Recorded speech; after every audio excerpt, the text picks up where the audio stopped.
Welcome to It's a Grand Life. Did you know that in the United States alone, 2.4 million kids are being raised by their grandparents or other family members other than mom or dad? 2.4 million. It's a Grand Life is a podcast for those grandparents and kinship caregivers who are committed to making a difference for those kids. Grand families are in every neighborhood, every city, tribe, and territory nationwide. If this is you or someone you love, this podcast is for you. Our goal is to offer hope and resources to help you. Please subscribe to our YouTube channel or follow us wherever you get your audio podcasts and leave a review. Every new subscriber and review helps us reach others that need assistance. Welcome to another episode of It's a Grand Life. Hello, my name is Craig Nash. I would like to welcome you to another It's a Grand Life. You're absolutely going to be blessed today because we are talking about a lady who is a force for giving in Southeast Michigan, Marsha Bauer, and she has got involved with helping grand families. And that's a story I had to hear about because up until a year and a half ago, I didn't know there were a lot of grand families who were raising their grandkids until I became one. But now Marsha got involved and has been really involved with a group called OLSA here in Oakland County, Michigan, which is the Oakland Livingston Human Services Agency. And Marsha, we just welcome you back to It's a Grand Life and just very excited to hear about what prompted you and all of the groups that you interact with to support grand families. Well, thanks for having me. I really appreciate it. And I appreciate the opportunity to address your audience. I, like many other people, didn't know about the epidemic of grandparents who are caring for their grandchildren. Sometimes more than one generation of grandchildren. They have babies and they have young adults that they are shepherding through life because of various circumstances. But I found out about OLSA and Lisa specifically from John Iris, who was the executive director of Big Family of Michigan. And he was a force in the foster care world. He loved the foster families and knew there was a great need for support for them and to create more public awareness of their situations and things. So I was with an organization called Gifts for All God's Children, who served urban children, and it was a faith-based organization. And the two organizations, Big Family and Gifts for All God's Children, worked closely together. And so John and I worked together on various projects. And one day he said to me, "I have somebody you should meet. You and Lisa need to get together." And I said, "Okay." So that was about 6 or 7 years ago. And ever since then, we've been working real closely together. And, the dynamic of her organization has changed. The population of her grandparents that she helps and invites to her support group and finds resources for has grown immensely. And she also is responsible for Macomb County. So she's got Macomb, Oakland, and Livingston, which is a lot of geography, and it's a lot of people, and it's a lot of different economic and social dynamics. Some of the grandparents are much older and are actually even great-grandparents. Some of them are still in the work world and are below the age of 60. So that dynamic has changed. But the opioid epidemic has impacted, has been part of the reason for this growth. There are so many people that have become addicted and lost their parental rights for one reason or another, or just abandoned their children. And the grandparents are not willing, many of them are not willing to have the children enter the foster care system. Some of them become foster care grandparents, but many of them want to fly under the radar because they're afraid the courts will take the grandchildren away from them because they're too old.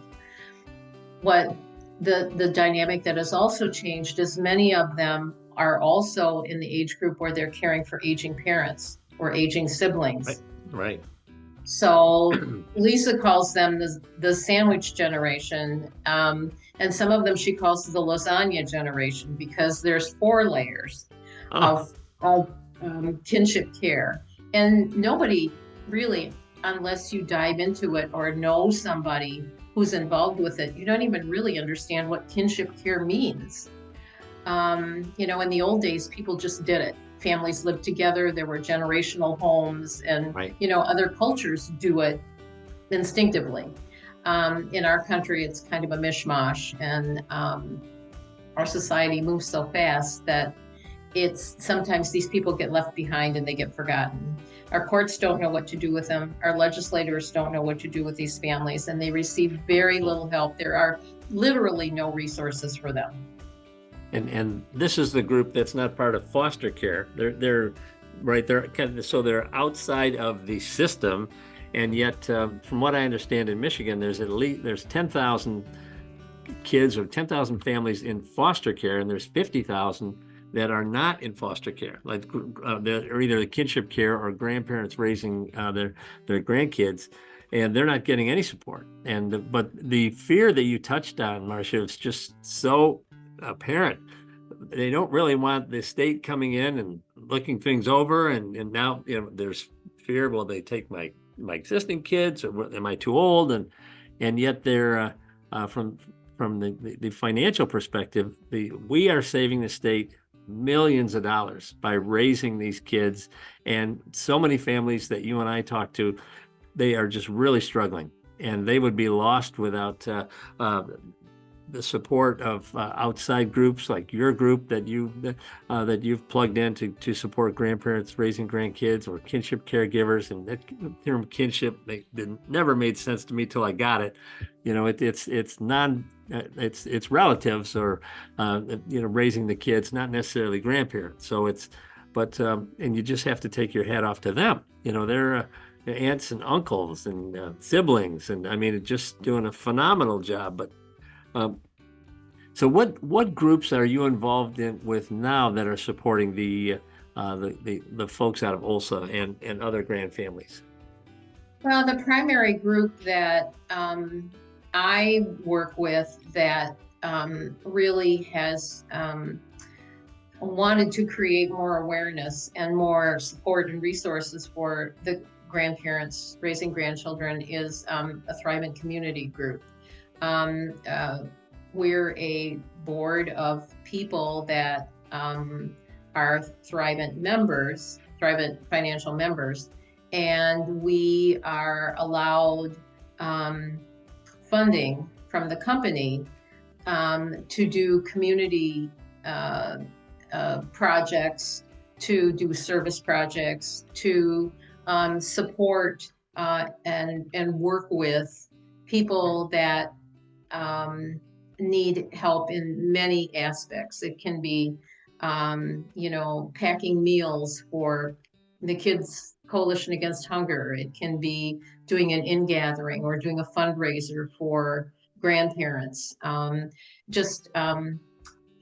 instance, in the summertime, Oakland County Parks and Rec donates time and staff to a couple of outings for the grandparents, and Lisa arranges them, and it's a whole day out for them. It's no cost to them. They transport them in their buses from a couple locations, and they have funders and different people that support that. And these people are there all day, and so our group provides lunches for these folks. Wonderful. I work with Gifts for All God's Children, and at these programs at the parks, we used to hand out school uniforms because it's often in July and August, and these kids are getting ready for school in the fall. And so we help them with uniforms. Big Family of Michigan gives them school supplies. And so there are a lot of organizations that work together to supply their needs, because these are just expenses that these people can't handle. And as you know, the list of school supplies is very specific. It's specific by teacher, by school, by grade. Exactly. and it can get pretty pricey, and as well as uniforms and everything else. So I work real closely with Lisa. She tells me what they need. There's a specific family that um, calls her and says, CPS just dropped all 5 of my grandchildren on my doorstep. And once CPS drops them off, that's it. They don't, their resources are done. Right. So these poor people have no idea how to navigate anything, that navigate the system, how to get beds for these kids, how to, if they're not enrolled in school, how to get them enrolled, because they may not have been residents of that county or that township or whatever. And um, it's just, so it's by specific situation, pulling in the people that can help. If they need some financial counseling, we find somebody that can help with that. If they need clothes and food, we work with, local food pantries and clothing closets and things. And so there's a lot of different resources that we pull from. But the core group is the Thrivent Community Group, and then we, do outreach from there.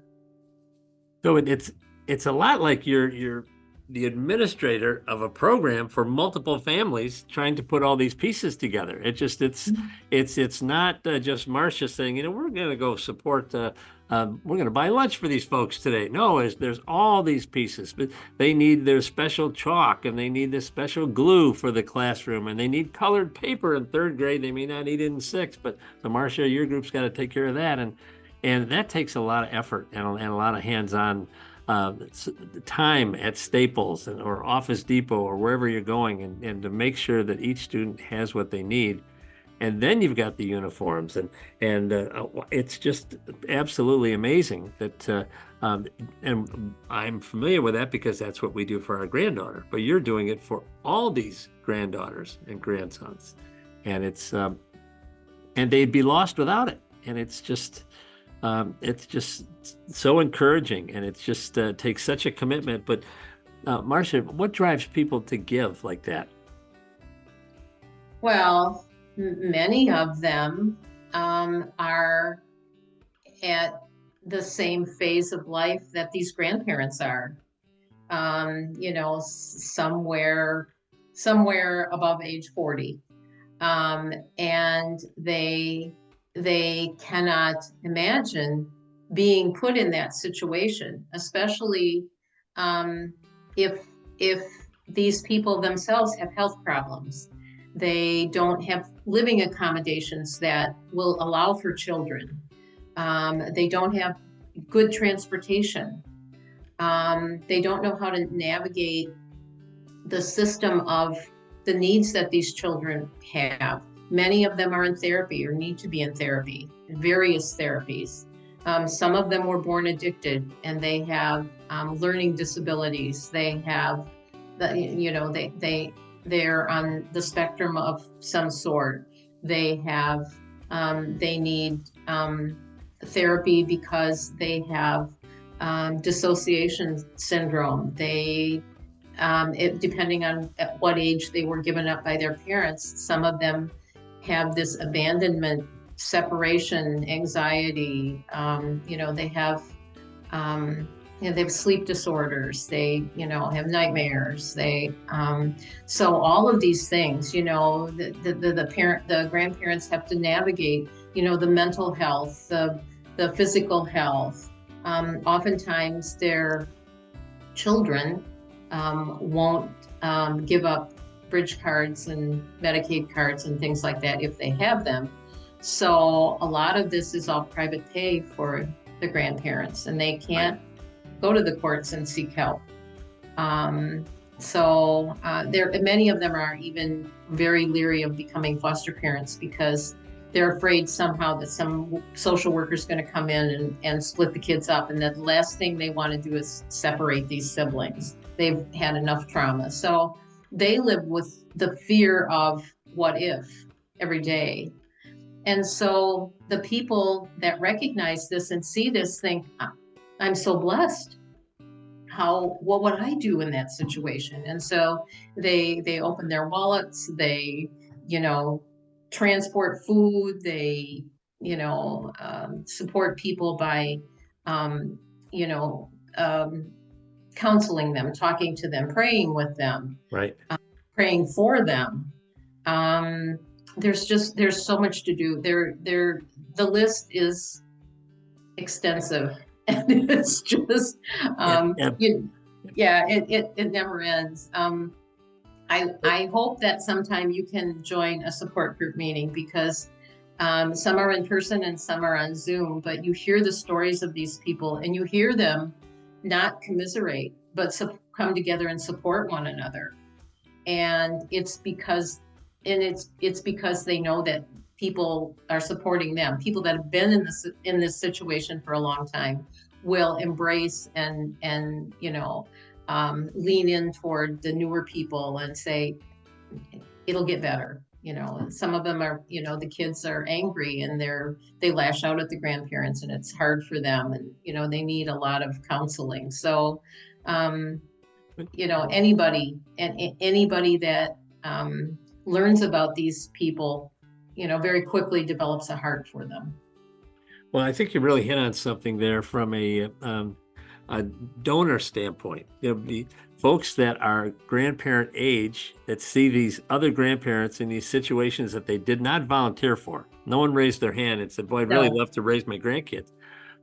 It really hits a nerve with them, or really hits a very compassionate or empathetic part of their heart.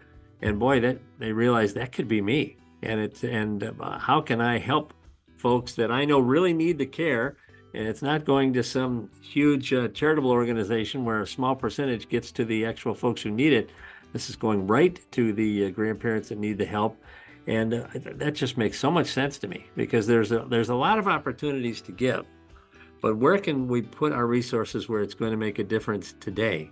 And I think especially with the group out of Olsa, but I think this grand family kinship caregiving, non-foster care connected community really needs the help. And there's a tremendous opportunity to support them, and we all get it. We do not. No one wants to be here, but have you thought of, are you guys working on any long-term giving strategies for this population, or is it just kind of a need-based, Marsha? Like what are we going to do in June? We better get working on that right now. But Well, funny you should say that. Lisa and I spoke the other day, and I think when you and I talked the last time, we talked about some respite. They're working on some respite opportunities for these families. Well, there was a think tank session with mostly the people that are the sandwich generation and the lasagna generation. And, very frankly, the funder for Lisa's program basically said to them, what is it you need? And ask them very specific questions. If you could have a day to yourself, what would you do? Things like that. And so they compiled all those answers and came up with a couple options, and then sent it back out to the people for them to choose. And they're going to be, in the next week, Lisa and her director are going to be finalizing a grant, and it'll be for next summer. But they're going to have some respite programs, and they're going to need people. They're going to need people to help, because the one option is a boat ride, a local day-long boat cruise with the grandparents, the grandchildren, and then if there's someone else they're caring for, a parent and an older parent, a sibling, whatever. And so they would need a lot of, hands-on with helping with, games for the kids and food and maybe care, or some, some lower key activities for these people that are in the care of the grandparents who are also caring for the grandchildren. at the same time, there are some of them that wouldn't be able to participate. So we would have to look for providing care for them Right. while the grandparent and the grandchildren are gone to this activity. So there's going to be that kind of thing that people could, give to support perhaps the nurse coming in to stay for, 4 to 5 hours, 6 hours with someone who can't leave the house, is perhaps bedridden or wheelchair bound or something. Some things like that, maybe some games and prizes for the kids, keep them occupied. That I don't think it's all carved in stone yet, but it could be a donation of either or, time, money, or both, for those types of things. Also, OLSA is going to start some fundraising activities, and that's yet to be determined, but I think their first fundraiser is they're looking at fall/winter. So that would be huge, because you know what it takes to put on a fundraiser. Lots of feet on the street, soliciting, Yep.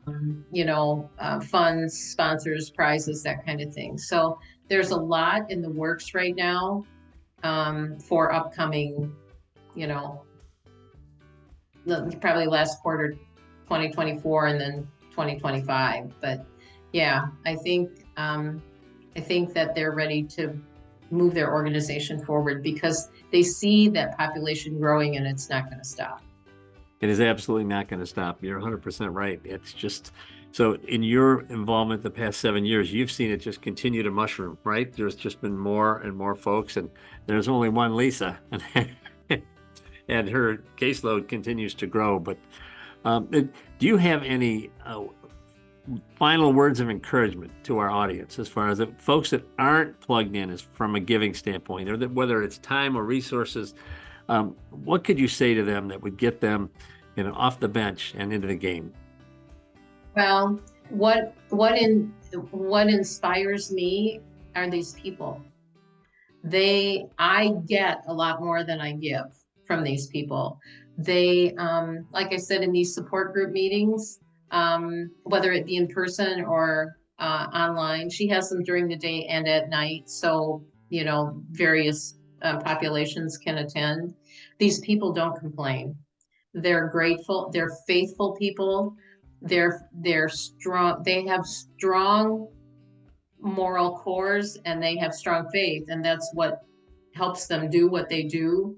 But if anyone potentially that is looking for a cause to be involved with, or to donate to, or to do some legacy planning with, meet some of these people, come to an event. They attend things like the Walk for Warmth that was in Clarkston a couple weeks ago, and different things. And the grandparents come out to these things. Check out the OLSA website, because there is a specific portion on it for grandparents raising grandchildren. But I would invite people to, and if they know of anybody in their community that is a grandparent raising grandchildren, reach out to that person. Let them know that there's support, because perhaps they don't know. Not everybody understands that there is a program of support for them where, like the other night, in the support group meeting, there was a woman who was having, she's had siblings, grandchildren siblings, but the little girl is like 7 years younger than the little boy, and she's had her since she was born, and now all of a sudden the father, who is not her son, supposedly the father, is showing up and wants custody, and so she's fighting tooth and nail through the courts. And Lisa told her about some legal aid through Michigan State, through Cooley Law School, where the students and professors really dive into some of these things. And so people that would need help like that would not know. They can't discover all these things unless they've got people that kind of steer them in that direction. So I would, for anybody that's interested, I would just encourage them to check it out. And if they know anybody that could use the resources, get involved and get them involved. I couldn't agree more. In fact, the website for Lisa Grodsky's organization, which is Oakland Livingston Human Services Agency, olhsa.org. And she can be reached at 248-372-1915. But in our area, the Oakland Livingston Human Services Agency is making a difference, and they are a phenomenal example of what folks could do when they come together with one mission, one vision, and the right cause in mind. And Marsha Bauer, thank you so much for being our guest here on It's a Grand Life again. I hope you'll stay in touch when you get your fundraising activities in place. We want to hear about them, and we want to let our audience know of the opportunities to really help some hurting folks and to make a difference that impact lives forever and ever. But thank you so much again, and look forward to seeing you again real soon on It's a Grand Life. Thank you so much. I really appreciate all the awareness that you're creating and the support that you have for this group of people, as you are one. Yes, I know it firsthand. I know you do. But please stay in touch. We want to hear what's going on and want to let our audience know how they can help.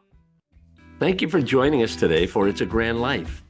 It's a Grand Life provides vital content, regulatory updates, and subject matter experts that are committed to supporting the 2.4 million kids and their caregivers from every neighborhood, every city, every tribe and territory nationwide. Please subscribe to our YouTube channel or wherever you get your podcasts and leave a review.